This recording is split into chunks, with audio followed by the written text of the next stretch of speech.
ಮನಸಾರ ಸ್ಮರಣೆ ಮಾಡಿಕೊಳ್ಳುತ್ತಾ ಪರಮ ಪೂಜ್ಯ ವೀರೇಂದ್ರ ಹೆಗ್ಗಡೆ ಅವರು ಮಾತೃಶ್ರೀ ಹೇಮಾವತಿ ಅಮ್ಮನವರ ಕೃಪಾಶೀರ್ವಾದವನ್ನು ಈ ಸಂದರ್ಭದಲ್ಲಿ ಬೇಡಿಕೊಳ್ಳುತ್ತಾ ವಿಶೇಷವಾಗಿ ಶ್ರೀ ಕ್ಷೇತ್ರ ಧರ್ಮಸ್ಥಳ ಗ್ರಾಮಾಭಿವೃದ್ಧಿ ಯೋಜನೆ BC ಟ್ರಸ್ಟ್ ಮಂಗಳೂರು ತಾಲೂಕು ಸೋಮೇಶ್ವರ ವಲಯದ ಬಗಂಬಿಲ ಶಾಲೆಯಲ್ಲಿ ಈ ದಿನ ನಾವು ಪರಿಸರ ಕಾರ್ಯಕ್ರಮವನ್ನು ಹಮ್ಮಿಕೊಂಡಿದ್ದು, ಈ ಕಾರ್ಯಕ್ರಮದಲ್ಲಿ ಎಲ್ಲರನ್ನು ಈ ಕಾರ್ಯಕ್ರಮಕ್ಕೆ ಆಹ್ವಾನಿಸುತ್ತಾ ಕಾರ್ಯಕ್ರಮದ ಪ್ರಥಮ ಅಂಗವಾಗಿ ಸ್ವಾಗತ ಕಾರ್ಯಕ್ರಮವನ್ನು ನಮ್ಮ ಮಂಗಳೂರು ತಾಲೂಕಿನ ಕೃಷಿ ಮೇಲ್ವಿಚಾರಕಿಯಾದ ಶ್ರೀಮತಿ ನಂದಿತಾ ಮೇಡಮ್ ಅವರು ನೆರವೇರಿಸಬೇಕಾಗಿ ತಮ್ಮಲ್ಲಿ ಕೇಳಿಕೊಳ್ತಾ ಇದ್ದೇನೆ. ಮಂಜುನಾಥ ಸ್ವಾಮಿ ಹಾಗೇನೆ ಅಣ್ಣಪ್ಪ ಸ್ವಾಮಿಯನ್ನು ಮನಸಾರಿ ಸ್ಮರಿಸುತ್ತಾ ಪೂಜ್ಯ ಕಾವಂದ ದಂಪತಿಗಳ ಆಶೀರ್ವಾದ ಪಡೆಯುತ್ತಾ ಸ್ಥಳ ಸಾನ್ನಿಧ್ಯದ ದೇವರುಗಳನ್ನು ಸ್ಮರಿಸುತ್ತಾ ಇವತ್ತಿನ ದಿನ ನಮ್ಮ ಧರ್ಮಸ್ಥಳ ಗ್ರಾಮಾಭಿವೃದ್ಧಿ ಯೋಜನೆ BC ಟ್ರಸ್ಟ್ ವತಿಯಿಂದ ಪರಿಸರ ಕಾರ್ಯಕ್ರಮವನ್ನು ಹಮ್ಮಿಕೊಂಡಿದ್ದು, ಈ ಕಾರ್ಯಕ್ರಮದ ಅಧ್ಯಕ್ಷತೆಯನ್ನು ವಹಿಸಿಕೊಂಡಂತಹ ನಮ್ಮ ಒಕ್ಕೂಟದ ಅಧ್ಯಕ್ಷರಾದಂತಹ ಶ್ರೀಮತಿ ಪ್ರಿಯಾ ಇವರಿಗೆ ನಿಮ್ಮೆಲ್ಲರ ಪರವಾಗಿ ತುಂಬ ಹೃದಯದ ಸ್ವಾಗತವನ್ನು ಬಯಸ್ತಾ ಇದ್ದೇನೆ. ಹಾಗೆಯೇ ನಮ್ಮ ತಾಲೂಕಿನ ಯೋಜನಾಧಿಕಾರಿಯಾದಂತಹ ಶ್ರೀಯುತ ಶ್ರೀ ನಾಗೇಶ್ ಪಿ ಇವರು ಉಪಸ್ಥಿತರಿದ್ದಾರೆ. ಇವರಿಗೂ ನಿಮ್ಮೆಲ್ಲರ ಪರವಾಗಿ ತುಂಬ ಹೃದಯದ ಸ್ವಾಗತವನ್ನು ಬಯಸ್ತಾ ಇದ್ದೇನೆ. ಶಾಲಾ ಅಭಿವೃದ್ಧಿ ಸಮಿತಿ ಅಧ್ಯಕ್ಷರಾದಂತಹ ಶ್ರೀಯುತ ಯೋಗೀಶ್ ಆಚಾರ್ಯ ಇವರು ಉಪಸ್ಥಿತರಿದ್ದಾರೆ. ಇವರಿಗೂ ನಿಮ್ಮೆಲ್ಲರ ಪರವಾಗಿ ತುಂಬ ಹೃದಯದ ಸ್ವಾಗತವನ್ನು ಬಯಸ್ತಾ ಇದ್ದೇನೆ.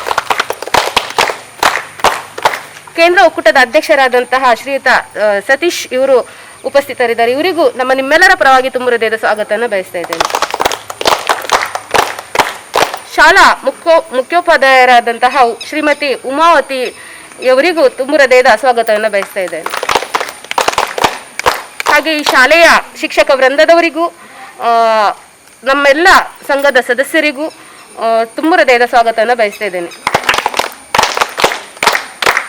ಹಾಗೆಯೇ ಇಲ್ಲಿನ ನಮ್ಮ ಸೋಮೇಶ್ವರ ವಲಯದ ಮೇಲ್ವಿಚಾರಕಿಯಾದಂತಹ ಶ್ರೀಮತಿ ಸುಜಾತ ಇವರು ಉಪಸ್ಥಿತರಿದ್ದಾರೆ. ಇವರಿಗೂ ತುಂಬ ಹೃದಯದ ಸ್ವಾಗತವನ್ನು ಬಯಸ್ತಾ ಇದ್ದೇನೆ. ಕಾರ್ಯಕ್ರಮವನ್ನು ಸಂಘಟನೆ ಮಾಡಲು ಈ ಭಾಗದ ಸೇವಾ ಪ್ರತಿನಿಧಿ ಉಪಸ್ಥಿತರಿದ್ದಾರೆ. ಇವರಿಗೂ ತುಂಬ ಹೃದಯದ ಸ್ವಾಗತವನ್ನು ಬಯಸ್ತಾ ಇದ್ದೇನೆ. ಈ ಕಾರ್ಯಕ್ರಮದ ಮುಂದಕ್ಕೆ ಪ್ರಾಸ್ತಾವಿಕ ಮಾತನ್ನು ನಮ್ಮ ತಾಲೂಕಿನ ಯೋಜನಾಧಿಕಾರಿಯವರಾದ ಶ್ರೀಯುತ ನಾಗೇಶ್ ಸರ್ ಅವರು ನೆರವೇರಿಸಬೇಕಾಗಿ ತಮ್ಮಲ್ಲಿ ಕೇಳಿಕೊಳ್ತಾ ಇದ್ದಾರೆ. ಸಂದರ್ಭಕ್ಕೆ ನಾವು ಟಿವಿಯಲ್ಲಿಯ ಮಾಧ್ಯಮಗಳಲ್ಲಿಯ ನಾವು ತುಂಬ ಕೇಳಿದ್ದೇವೆ. ಏನಂತಂದರೆ ಆಕ್ಸಿಜನ್ ಇಲ್ಲದೆ ಎಷ್ಟೋ ಜನರು ಕೂಡ ಮರಣ ಹೊಂದಿದ್ದಾರೆ. ಆಕ್ಸಿಜನ್ ಇಲ್ಲದೆ ಆಕ್ಸಿಜನ್ ಎಲ್ಲಿ ಬರ್ತದೆ ಅಂತಂದರೆ ಇಂಥ ಗಿಡ ಮರಗಳಿಂದನೇ ನಮಗೆ ಆಕ್ಸಿಜನ್ ಬರ್ತದೆ. ಈ ಗಿಡ ಮರಗಳನ್ನು ನಾವು ನಾಟಿ ಮಾಡಿದರೆ ನಮ್ಮ ಪರಿಸರನೂ ಕೂಡ ಚೆನ್ನಾಗಿರ್ತದೆ. ನಮಗೆ ಶುದ್ಧವಾದಂಥ ಆಮ್ಲಜನಕವನ್ನು ಪಡೀಲಿಕ್ಕೆ ಗಿಡಗಳಿಂದ ಸಾಧ್ಯ ಆಗ್ತದೆ. ಆದ್ದರಿಂದ ನಾವು ಪ್ರತಿಯೊಬ್ಬರು ಕೂಡ ಪ್ರತಿ ವರ್ಷ ನಾವು ಹುಟ್ಟುಹಬ್ಬವನ್ನು ಆಚರಣೆ ಮಾಡ್ತಾ ಇದ್ದೀವಿ.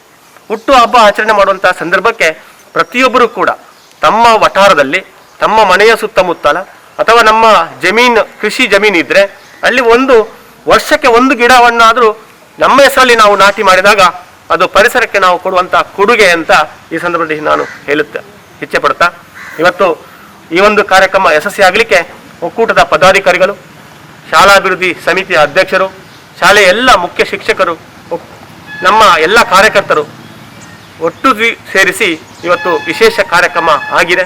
ಇಂಥ ಒಂದು ಸಾಂಕೇತಿಕ ಕಾರ್ಯಕ್ರಮ ಇವತ್ತಾಗಿದ್ದರೆ ಮುಂದಿನ ದಿನಗಳಲ್ಲಿ ಈ ಕಾರ್ಯಕ್ರಮ ಯಶಸ್ವಿಯಾಗಿ ಆಗಲಿ, ಒಳ್ಳೆ ರೀತಿಯ ಕಾರ್ಯಕ್ರಮ ಮೂಡಿ ಬರಲಿ ಅಂತ ಈ ಸಂದರ್ಭದಲ್ಲಿ ಕೇಳುತ್ತಾ ಎಲ್ಲರ ಸಹಕಾರವನ್ನು ಕೇಳುತ್ತಾ ನನಗೆ ಈ ಒಂದು ಕಾರ್ಯಕ್ರಮಕ್ಕೆ ಆಗಮಿಸಿ ನಮ್ಮ ಕೇಂದ್ರ ಒಕ್ಕೂಟದ ಅಧ್ಯಕ್ಷರಾದ ಶ್ರೀಯುತ ಸತೀಶ್ ರವರು ಮಾತಾಡಬೇಕಾಗಿ ತಮ್ಮಲ್ಲಿ ಕೇಳಿಕೊಳ್ತಾ ಇದ್ದೇನೆ. ಕಾವಂದ್ರ ಹಾಗೂ ಮಾತೃಶ್ರೀ ಅಮ್ಮನವರ ಆಶೀರ್ವಾದ ಪಡೆಯುತ್ತಾ ವೇದಿಕೆಗಳು ಎಲ್ಲ ಗಣ್ಯರೇ, ಇಂದಿನ ದಿವಸ ಪರಿಸರ ಕಾರ್ಯಕ್ರಮ ಹಮ್ಮಿಕೊಂಡಿದ್ದು. ಪರಿಸರ ಕಾರ್ಯಕ್ರಮದಲ್ಲಿ ನಾವು ಹೆಚ್ಚಿನ ಸಂಖ್ಯೆಯಲ್ಲಿ ಇದು ಸಸಿಯನ್ನು ಬೆಳೆಸಿ ನಮ್ಮ ಪರಿಸರ ಒಳ್ಳೆ ರೀತಿಯಲ್ಲಿ ಮಾಡುವುದನ್ನು ಹೇಳಿ ನನ್ನ ಎರಡು ಮಾತನ್ನು ಮುಗಿಸ್ತೇನೆ. ನಮ್ಮ ಪ್ರತಿಮಾ ಟೀಚರ್ ಅವರು ಒಂದೆರಡು ಅನಿಸಿಕೆಯನ್ನು ವ್ಯಕ್ತಪಡಿಸಬೇಕಾಗಿ ತಮ್ಮಲ್ಲಿ ಕೇಳಿಕೊಳ್ತಾ ಇದ್ದೇನೆ. ಗಣ್ಯರಿಗೆ ವಂದಿಸುತ್ತಾ ಈ ದಿನ ನಮ್ಮ ಶಾಲೆ ನೀವು ಆಯ್ಕೆ ಮಾಡಿಕೊಂಡಿದ್ದೀರಿ. ನಿಮಗೆಲ್ಲರಿಗೆ ನಮ್ಮ ಶಾಲೆಯ ಪರವಾಗಿ ಹೃತ್ಪೂರ್ವಕ ಧನ್ಯವಾದಗಳನ್ನು ಸಲ್ಲಿಸ್ತಾ ಇದ್ದೇನೆ. ಈ ಗಿಡ ನೆಡುವ ಕಾರ್ಯಕ್ರಮ ಈ ಕೋವಿಡ್ನ ಈ ಸಂದರ್ಭದಲ್ಲಿ ತುಂಬ ಉಪಯುಕ್ತವಾದದ್ದು. ಯಾಕಂತ ಹೇಳಿದರೆ ಇದೆಲ್ಲ ಕಾರಣ ಆಯಿತು ಹೇಗೆ ಹೇಳಿದರೆ ನಾವು ಪರಿಸರವನ್ನು ನಾವು ಬೆಳೆಸದೆ ಇದ್ದದಕ್ಕೆ. ಅದಕ್ಕಾಗಿ ನಾನೊಂದು ಈ ಕೋವಿಡ್ನ ಸಂಬಂಧ ಕವನ ಬರೆದಿದ್ದೆ. ಈಗ ಸರ್ ಹೇಳುವಾಗ ನನಗೆ ನೆನಪಾಯಿತು, ಅದನ್ನೊಂದು ಹೇಳುತ್ತೇನೆ. ಕ್ಷಮೆ ಇರಲಿ ಹೇ ಪ್ರಕೃತಿ ಮಾತೆ, ಕ್ಷಮೆ ಇರಲಿ ನಿನ್ನನ್ನು ಮನ ಬಂದಂತೆ ಬಳಸಿದ್ದಕ್ಕೆ. ವೃಕ್ಷಗಳನ್ನು ಎಲ್ಲೆ ಮೀರಿ ಕಡಿದದ್ದಕ್ಕೆ, ನದಿ ಸಾಗರಗಳನ್ನು ಮಲಿನಗೊಳಿಸಿದ್ದಕ್ಕೆ, ಬೆಟ್ಟ ಗುಡ್ಡಗಳ ಅಗೆದಗೆದು ನೆಲ ಸಮಗೊಳಿಸಿದ್ದಕ್ಕೆ. ಏಕೆಂದರೆ ಇದೀಗ ತಿಳಿದಿದೆ ನಿನ್ನ ಬೆಲೆ, ಬದುಕಿಗೆ ನಿನ್ನ ಅಗತ್ಯತೆ, ತಲ್ಲಣಗೊಂಡಿಹುದು ಈ ಧರೆ, ಕಾಪಾಡಲೇಬೇಕಿದೆ ಹೇ ಪ್ರಕೃತಿ ಮಾತೆ, ನಮಗಿರಲಿ ಕ್ಷಮೆ.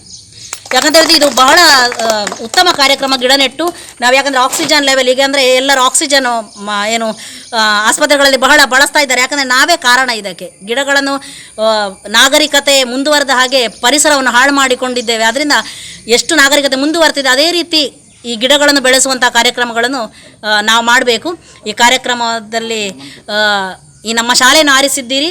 ನಮ್ಮ ಶಾಲೆಗೆ ಇಂಥ ಯಾವಾಗಲೂ ನಿಮ್ಮ ಸಹಯೋಗ ನಮ್ಮ ಶಾಲೆಗೆ ಇರಲಿ ಅಂತ ಪ್ರಾರ್ಥಿಸುತ್ತಾ ಎಲ್ಲರಿಗೂ ಧನ್ಯವಾದಗಳನ್ನು ಸಲ್ಲಿಸ್ತೇವೆ. ನಮ್ಮ ಮಂಗಳೂರು ತಾಲೂಕಿನ ಯೋಜನಾಧಿಕಾರಿ ಅವರದ ಶ್ರೀಯುತ ನಾಗೇಶ್ ಸರ್ ಅವರು ವಿತರಣೆ ಮಾಡಬೇಕಾಗಿ ತಮ್ಮಲ್ಲಿ ಕೇಳಿಕೊಳ್ತಾ ಇದ್ದೇನೆ.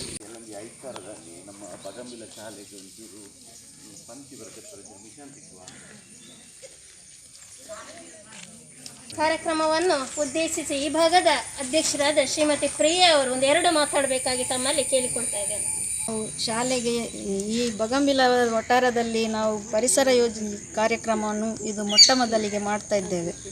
ಆದ್ದರಿಂದ ಇಲ್ಲಿ ಪರಿಸರ ಕಾರ್ಯಕ್ರಮವು ಒಳ್ಳೆಯ ಪರಿಸ್ಥಿತಿಯಲ್ಲಿ ನಡೆದು ಗಿಡಗಳು ಒಳ್ಳೆಯ ರೀತಿಯಲ್ಲಿ ಬೆಳೆದು ಗ್ರಾಮಕ್ಕೆ ಒಳ್ಳೆಯ ಬೆಳಕನ್ನು ನೀಡಲಿ ಅಂತ ಹಾರೈಸ್ತೇನೆ. ಪರಿಸರ ದಿನಾಚರಣೆಯ ಪರವಾಗಿ ಗಿಡಗಳನ್ನು ಕೊಟ್ಟು ತಮ್ಮ ಜನರಿಗೆ ಒಳ್ಳೆಯದಾಗಲಿ ಅಂತ ಹೇಳಿ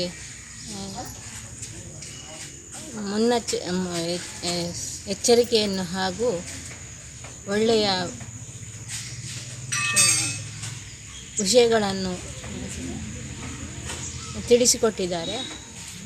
ಅದಕ್ಕೆ ಇಲ್ಲಿ ನಾನು ಮುಗಿಸ್ತೇನೆ.